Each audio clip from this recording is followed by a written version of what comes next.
सुस्वागतम. रंगदेवता आणि रसिक प्रेक्षकांना नम्र अभिवादन करून आनंद यात्री ठाणे नवी मुंबई विभाग सहर्ष सादर करीत आहे एक स्वतंत्र सामाजिक एकांकिका पळसाची पाने. पळसाची पाने. लेखक गुणवंत सीताराम पाटील. दिग्दर्शक मोहन हिंदूपूर. प्रकाश योजना मिलिंद मोघे. पार्श्वसंगीत पद्मनाभ भागवत. संगीत संयोजन आकाश कोल्हटकर. रंगमंच व्यवस्था मंजुषा भावे, सोहम व्यवहारे. पात्र परिचय अशोक श्यामनाथ पुंडे. सुकन्या प्राची देशपांडे. शांती पर्णिका जोशी. डॉक्टर शेखर आंबेकर. वॉचमन पुष्कर दापके. गुणवंत पाटील लिखित, मोहन हिंदूपूर दिग्दर्शित पळसाची पाने. पळसाची पाने.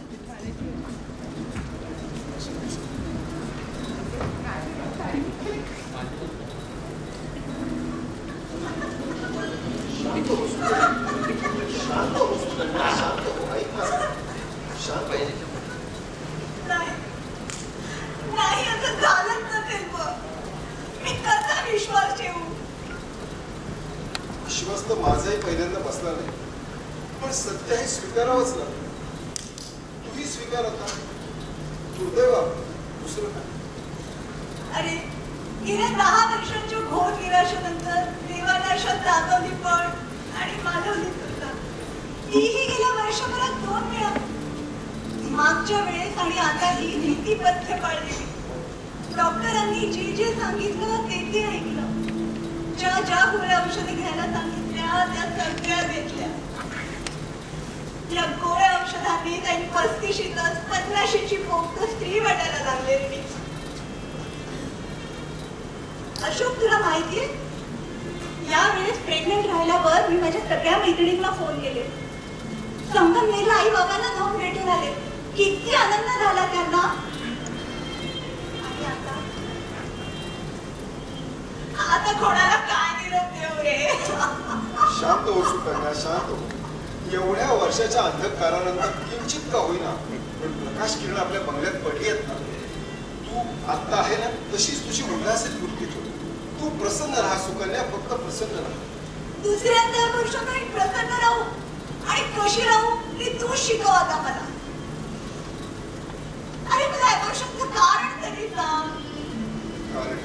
मागच्या वेळेस तुम्हाला व्याजीने चढण्याचं निमित्त तरी मिळालं, पण यावेळेस असं काय झालंय सांग ना. कारण सांगेन तुला कसं सांगू तुला. अशोक, मला माहितीये तू सुद्धा निराश झालाय. झाकूनही तुझी निराशा लपत नाही. तू असं मनातल्या मनात विचार करत राहतो, सारखा पुढत राहतो. त्यामुळे तू सुद्धा 40च 50चा वयस्कर माणूस वाटायला लागलाय. अशोक, मला सांग ना काय झालंय. थोडा काळ जाऊ दे. तुला आता सहन नाही होणार. सहन करेन मी. या गेल्या 10 वर्षात खूप सहनशक्ती वाढली माझी. सांगते मी तुला नंतर. आत्ताच सांग. मन घट्ट कर आणि निराश होण्यासारखं कारण असलं तरी त्यातूनही मार्ग आहे. सांग, एकदा तर सांगून टाक सगळं. ऐक सुद्धा, तुझ्या गर्भाशयातील शुष्कपणामुळे हे सगळं होतं. आणि डॉक्टरांनी तुला हे कधी सांगितलं. मागच्या वेळी डॉक्टरांना शंका आली होती, पण त्यांनी आशा सोडली नाही. त्यांना वाटलं गर्भपाताचं दुसरं काही कारण असू शकेल, म्हणून त्यांनी आपल्याला सांगितलं. नाही अशोक, तू म्हणतोस तसं जर असेल तर माझे जीवनच संपलं. नकोच मला हे जीवन. काय अर्थ आहे आपल्याला. ऐक माझं, तर तुझे पैसे नाही अशोक, सोड. पैसे सोड मला अशोक. नको हे माणसाने चिडवलं. अरे असं नको बोलूस. मी तुझ्याशी बोलतोय ना, सांगतोय ना, तू ऐक जरा माझा. इतकी वर्ष डॉक्टरची डोकी झाली आणि आता तुझे. सुकन्या, तू ना जरा डोळे उघडे ठेव. म्हणजे तसे डोळे सगळ्यांचेच उघडे असतात. आपण जगाकडे बघताना तुलनात्मक दृष्ट्या बघत असतो. एखाद्याला मुलं असली आणि आपल्याला नसली की आपल्याला मत्सर वाटतो, पण एखाद्याला नसली तर आपल्याला आनंद वाटून जातोच ना. समदुःखी म्हणून तसं साहजिकच वाटेल ना. मनुष्य स्वभाव आहे. हा, मनुष्य स्वभाव. पण या मनुष्य स्वभावाच्या पलीकडे जाऊन सुद्धा कित्येक माणसं जगत असतातच ना. अगं कित्येक जोडपी विनापत्य असतात, पण जगताना तोल ढळू देत नाहीत ते आपल्याला. अगदी मी नाही एवढं चौफेर बघू शकत. काही काही व्यक्ती अशा असतात की आपलं शल्य मनामध्ये ठेवून आखून दिलेल्या चौकटीमध्ये एवढं सुंदर आयुष्य जगतात की एक पुत्र असणाऱ्यांना देखील त्याचा हेवा वाटावा. आता हेच बघ ना, तू किती हळहळली होतीस, आठवतंय तुला?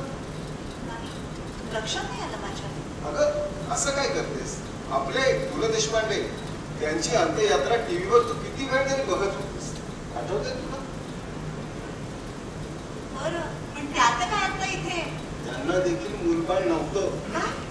पु ल देशपांडेंना मूलबाळ नव्हतं, पण हे प्राक्तन त्याने किती सहजपणे स्वीकारलं. मला तर असं वाटायचं इतक्या मोठ्या माणसांच्या आयुष्यात कसली जरात नसेल म्हणून.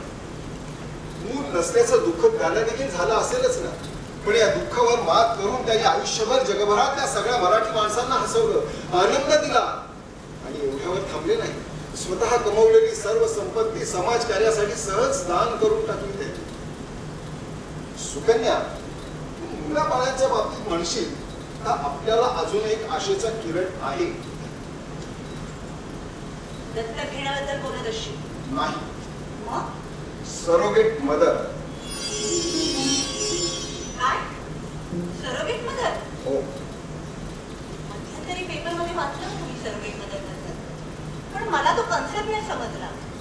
सरोगेट मदर म्हणजे आपला गर्भ दुसऱ्या स्त्रीच्या गर्भपिशवीमध्ये वाढवणे. पण अशा केसेस सक्सेस झाल्या? होतायत. आता त्याच्यासाठी कायदे सुद्धा झाले आहेत. अरे पण मलाच झालं असतं म्हणजे आपल्या रक्तामात रे, तर बरंच झालं असतं ना. हो ग, तू म्हणतेस ते बरोबर आहे, पण ती शक्यता कमी आहे ना आता. आणि याने काय फरक पडतो? सुकन्या, हे मूल सुद्धा आपलंच असतं आणि कोणतंही मूल आई वडिलांच्या गुणसूत्रानुसार जन्म घेतं, आहे की नाही? पण मग आपल्याला अशी स्त्री शोधावी लागेल. हो, पण तो आपल्या निर्णयानंतरचा विषय आहे. आणि असं काम कोणती स्त्री स्वीकारेल? म्हणजे बघ, ज्यांना पैशांची वगैरे गरज असते अशा स्त्रिया हे काम सहज स्वीकारतात. म्हणजे एखादं गरीब कुटुंबच असं करायला जावे. कन्या, अर्थात तसं तू म्हणतेस ते बरोबर आहे, पण कोणतंही मूल शारीरिक किंवा मानसिक दृष्ट्या चांगलं किंवा वाईट असणं हे संपूर्णतः निसर्गावरती अवलंबून आहे की नाही? आणि कित्येक सेलिब्रिटी आपली फिगर मेंटेन राहण्यासाठी सरोगसीचा सर्रास आधार घेत असतात. नको. जी स्त्री आपल्या होणाऱ्या बाळाला 9 महिने तिच्या पोटात वाढवेल, अशा गरीब अशिक्षित अडाणी स्त्रीची मानसिकता आपल्या होणाऱ्या बाळावर पडणार. त्यामुळे असं काही नको करूया. त्यापेक्षा आपण वाट बघूया. ओ सुकन्या,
ते जास्त पैसे देत असतील ना?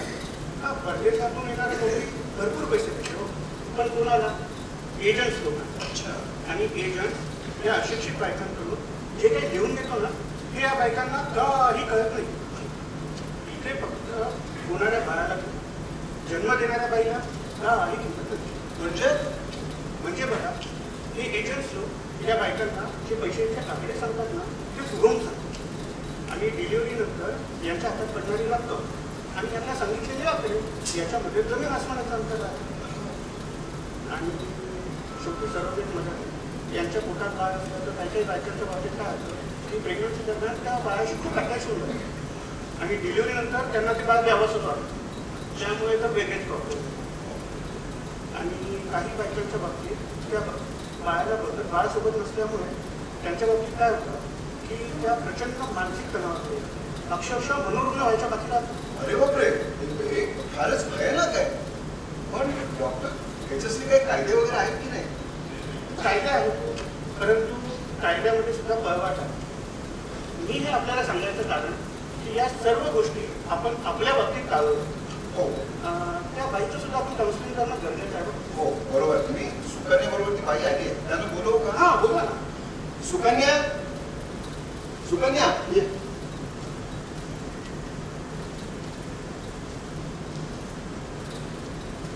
नमस्कार डॉक्टर साहेब. अरे नमस्ते. ही आमची शांती, ही सरोगेट मदर म्हणाली. बस बसा.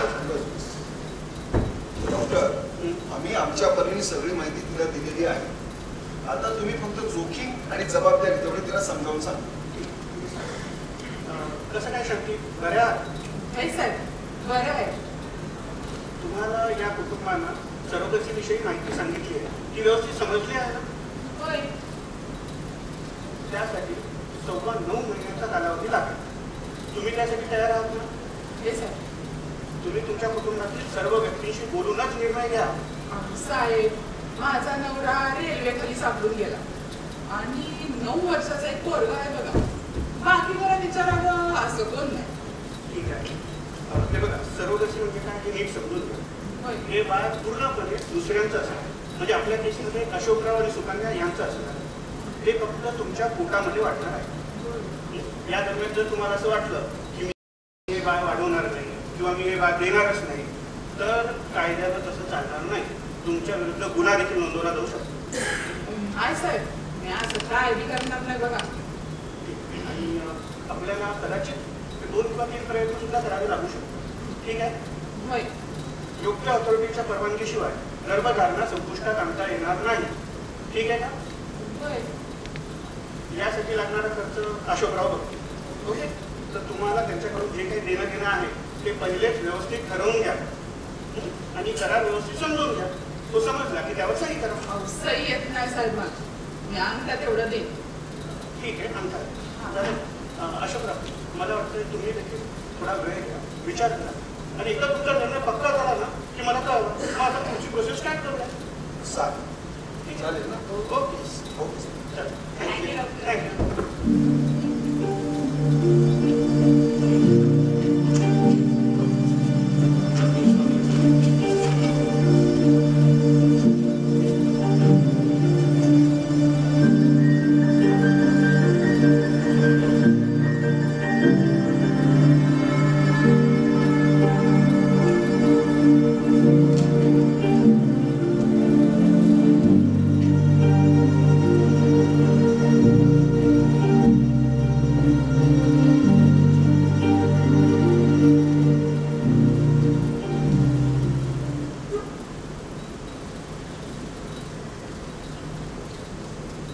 शांती, अगं काय करते?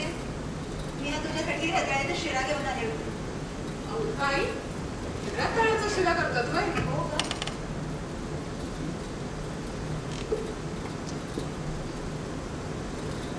मी आणण्यासाठी काढून ठेवते. अगं, तू हा संपव ग. मी आनंदासाठी अजून घेऊन आली. ठीक आहे. मी उठताना जरा सावकाश उठत जाता. होय. ताई, बरं झालं तुम्ही शिरा आणलं ते. सांच्याला खायला म्हणून मी पपई घेऊन आले होते बघा. अगं बाई, खाल्ली तर नाहीस ना? हाय हो. बरं, असं का विचारता? ओ गॉड, वाचलं ग बाई माझं बाळ.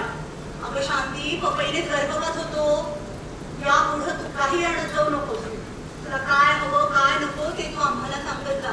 आम्ही तुला सर्व काही आणून देतो. ताई, मला माहित नव्हतं पपईने गर्भपात होतो. तुम्ही आणलीच नसती ना. उगीच दोघांचा जीव धोक्यात. काळजी घे गं शांती. होय आणि उगाच फुलावर वगैरे चढू नको. होय. भाज्या कापताना चाकू जरा जपून काप. रक्त वगैरे आलं तर लगेच मला कळवायचं. एवढं रक्ताचं काय एवढं? हा, परवा काय झालं माहितीये का? ते भिंतीला ना मी कपड्यांसाठी खिळा ठेवत होती, तर तो लागला ना बोटाला. लय रगत आलं बघा. आपण पण सांगायचंच ना, दवाखान्यात जाऊन धनुर्वाताचं इंजेक्शन घेऊन आलो असतो. एवढ्याशा रक्तासाठी इंजेक्शन कशा बाई? तपकिरीची पूड टाकली बघा हातावर, लगेच रगत थांबलं. तपकिरीची पूड? होय. शांती असले गावठी उपचार करत जाऊ नकोस बरं. लागलाय ना खिळा, आता आपण ताबडतोब दवाखान्यात जाऊया आणि इंजेक्शन घेऊन येऊया. आत्ताच? आत्ताच. बरं बरं ताई, तो आणत्या मला काल काय बोलला माहितीये का? काय म्हणाला का नंदा? तो म्हणला की मालकीन आता तुला कमी काम लावली म्हणून जाड झालीस तू. असं म्हटला तो? होय. म्हणजे आता लवकरात लवकर अशोकला सांगून येत्या रविवारी त्याला वसईच्या शाळेत पाठवण्याची व्यवस्था करावीच लागेल. मी बोलते अशोकशी. ठीक आहे. तू नको काळजी करू. ठीक आहे. चल निघूया.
तुझ्यासाठी ज्यूस घेऊन आले होते.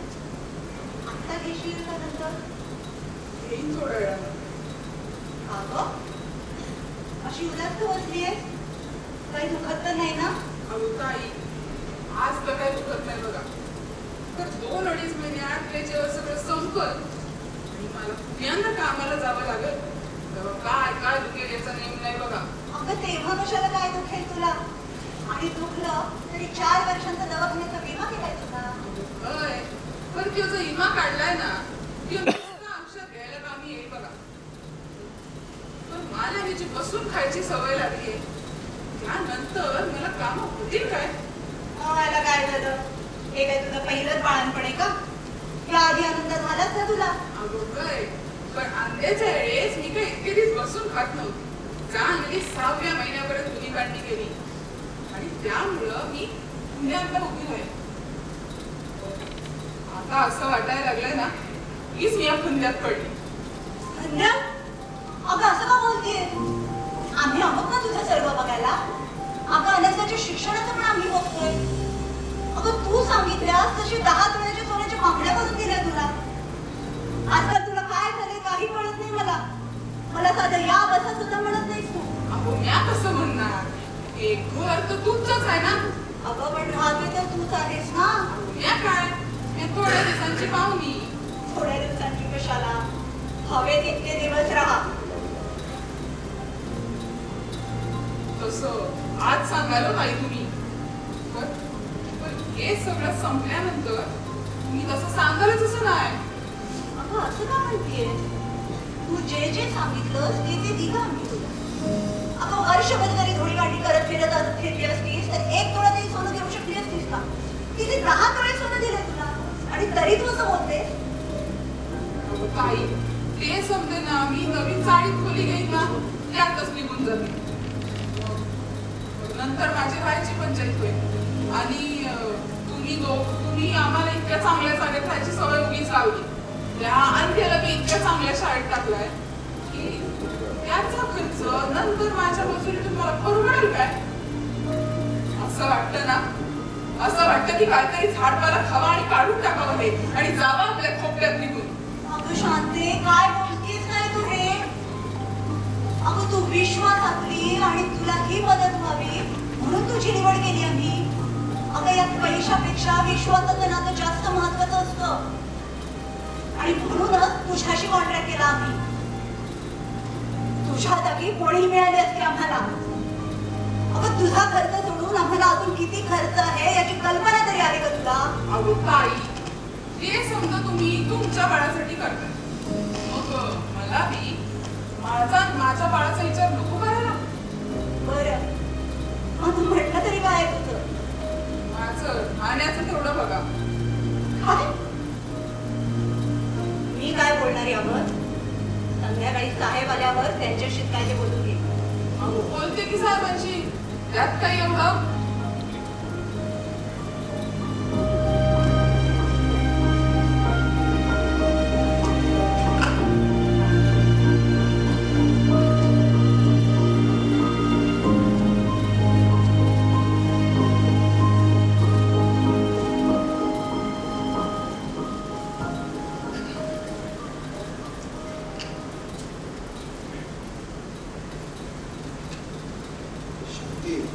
तू सुकन्याला जे काही सांगितलंस ते तिने सांगितलंय मला.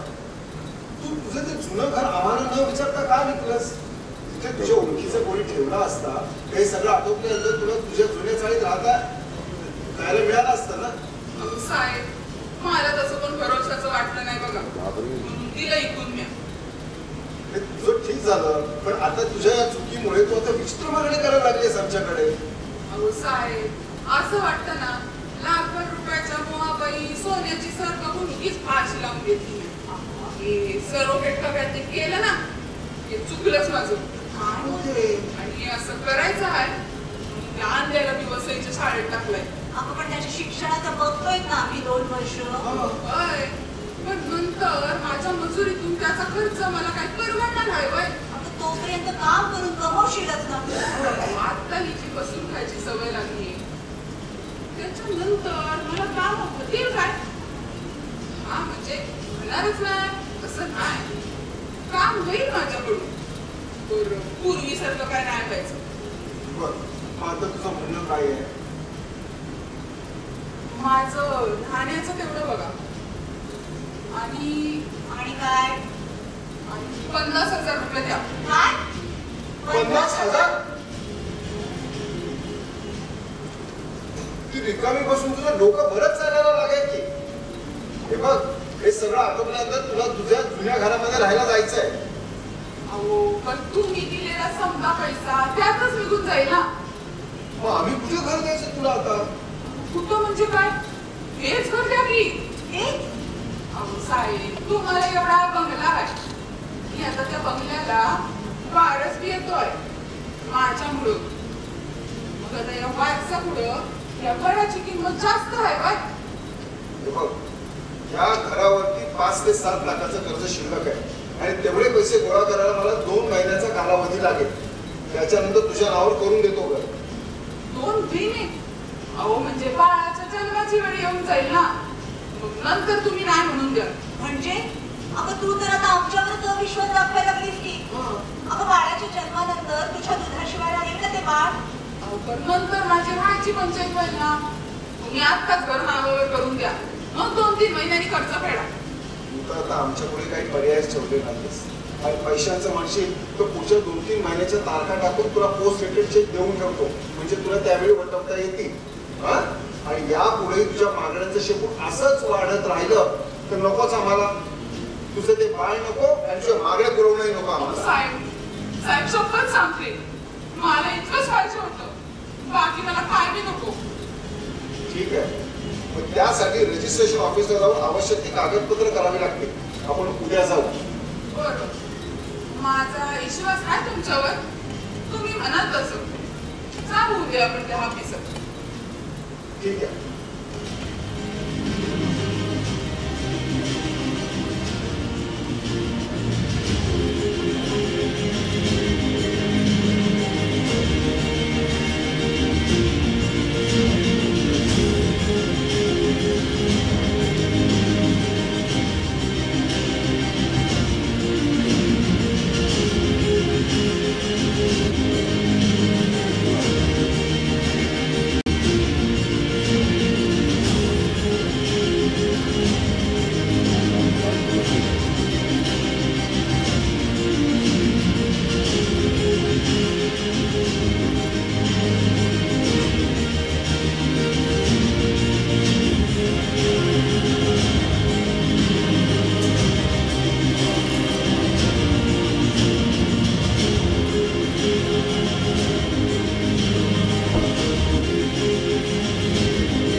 तुझा डबा त्या टेबलवर भरून ठेवला.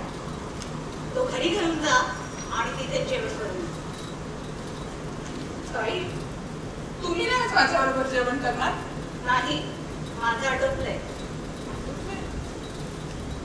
बरं ताई, मला दवाखान्यातून येऊन आठवडा पण झाला. बरं, बाळाला अजून आयसीयू मध्ये ठेवलंय, त्याला घरी नाही आणलं? ताई, ताई आणलं की बाळ? आणि मला का नाही सांगितलं? आणि ते कुलूप कसं काय लावलंय? शांती, तू आधी घरी जाऊन जेवण करून घे. मला आधी बाळाला बघायचंय. बाळाला बघायचे होय. अल्बम मध्ये बघ. ताई, ते किती छान आहे बाळ. पण मला बघू दे ना त्याला. ते कुलूप कसं काय लावलंय? कशा काही म्हणजे त्याला आता तुझी गरज नाही. गरज नाही? गरज नाही असं कसं म्हणता? मला त्याला दूध पाजावं लागल ना. नाही पाजावं लागणार. त्याच्या दुधाची सोय केली आहे. पण त्याला दूध नाही पाजलं तर मला त्रास होईल ना. तुलाही नाही त्रास होणार. तुलाही दूध येऊ नये म्हणून गोळ्या खाल्ल्या. पण का हो ताई असं करता तुम्ही? असं एवढ्यासाठीच करतोय की तू पुन्हा आम्हाला पुढे जाऊन ब्लॅकमेल करू नये म्हणून. आणि हे घे, या महिन्यात तुला हे घर सोडावं लागेल, त्याची ही नोटीस. नोटीस? आणि नोटीस म्हणजे तुम्ही तर ते घर माझ्या नावाने करणार आहे ना? असं मी तुला कुठे लिहून दिलंय? म्हणजे तुम्ही फिरले आहेत तर मी आम्ही घर सोडित नाही. महिन्याला काय, वर्षाला मी सोडत नाही. ठीक आहे, पोलीस येतील आणि तुला काढतील घराबाहेर. पोलीस? मग 3 महिन्यासाठी तुला हे घर भाड्याने दिले असं लिहून घेतलंय तुझ्याकडून. असं कधी लिहिलं? आपण रजिस्ट्रेशन ऑफिसला गेलो होतो त्यावेळी भाडे करार केलेला आहे आपण, समजलीस? अरे देवा, म्हणजे तुम्ही मला फसवलं तर? अहो साहेब, एवढा वारस मी तुम्हाला माझ्या पोटातून दिला आणि तुम्ही मला फसवलं? या वारसासाठी तू तुझ्या किती मागण्या वाढवल्यास? शांती, तुला बाळांपणासाठी या क्लिनिक मध्ये नेलं होतं ना, तुला तिथेच ठेवायला पाहिजे होतं. म्हणजे आता तू मागतेस ना तसं आमचं घर मागितलं नसतंस.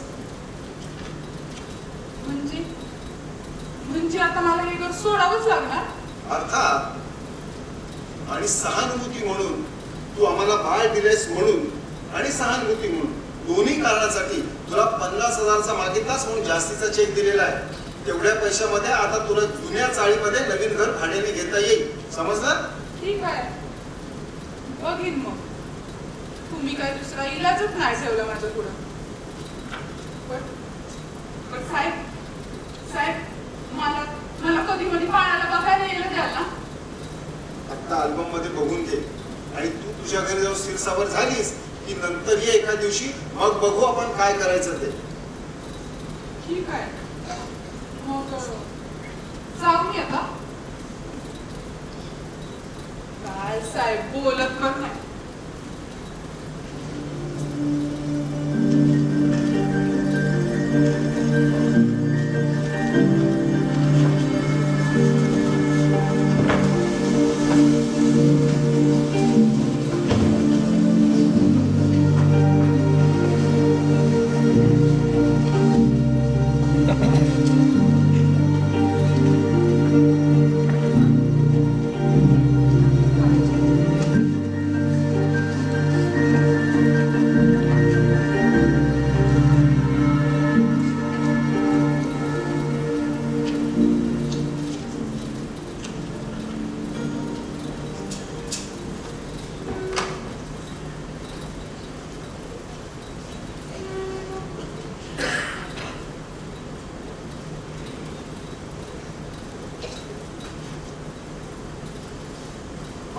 काय हो कोण आपण?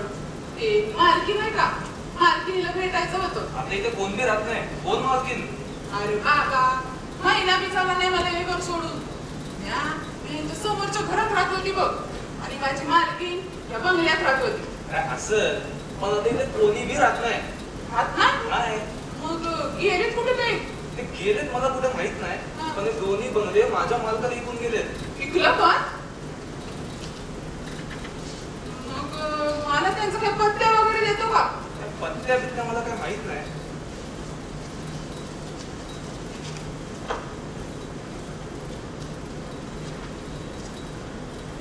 बघ ह्याच्यावर काय तो नंबर आहे, त्याच्यावर फोन लावून बघ. माझ्याकडे कुठं फोन आहे? उचलाव की जरा.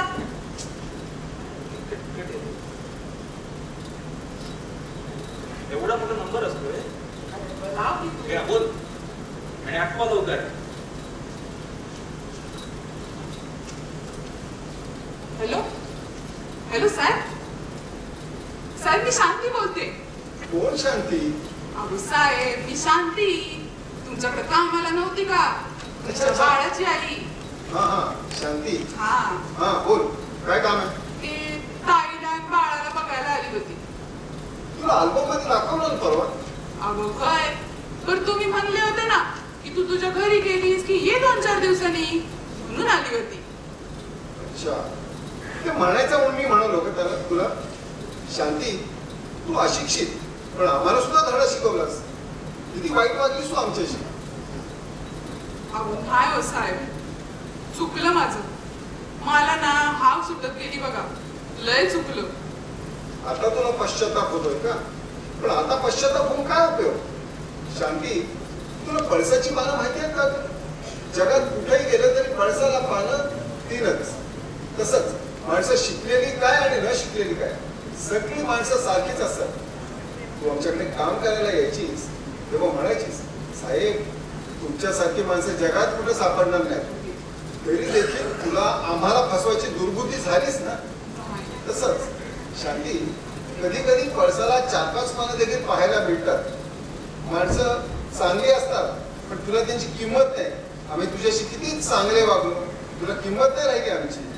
अहो साहेब तुम्ही काय बोलता ना, मला काय बी समजत नाही बघा. साहेब, अहो साहेब तुमचा आवाज येत नाही. हॅलो हॅलो साहेब. अरे अरे भाऊ बघ ना, हे आवाज येत नाही. आवाज नाही येत. अरे कट केला साहेबांनी फोन. जाऊ दे आता. सावते सावते साहेब काय बोलतो?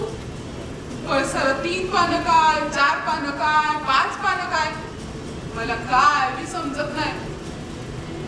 अरे अरे दिला असेल तू काय का अडका सोनं, पण म्या तुला मोत्यासारखं लेकरू दिलं ना रे, तरी पण मी त्याला बघू नको. आता मी फक्त माझ्या आत्यालाच बघू काय? अरे अरे ते तुझं लेकरू असलं म्हणून काय झालं, पण 9 महिने पोटात म्या वाढवलं ना त्याला, तरी पण मी त्याला बघू नको. मला बघायचंय हो माझ्या लेकराला. मला एकदा त्याला बघायचंय. दाखवा ना मला, कोणीतरी दाखवा एकदा फक्त. ते लेकरू कुठं गेलं असेल? ते मोठं झालं की वळखील काय मला? त्याला समजेल काय त्याला जन्म देणारी आई कोण आहे ते? मला दाखवा माझं लेकरू. मला एकदाच दाखवा. मला त्याला बघायचंय फक्त. दाखवा ना हो, दाखवा ना मला माझं लेकरू बघायचंय. दाखवा ना माझं लेकरू.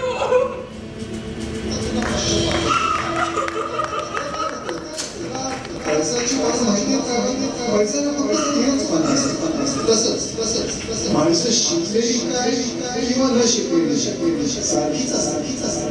आता तुला पश्चाताप पण आता त्याचा काय उपयोग? तुला पळसाची पानं माहिती का? पळसाला फक्त 3च पानं असतात. तसंच माणसं शिकलेली काय किंवा न शिकलेली सारखीच असतात. आता तुला पश्चाताप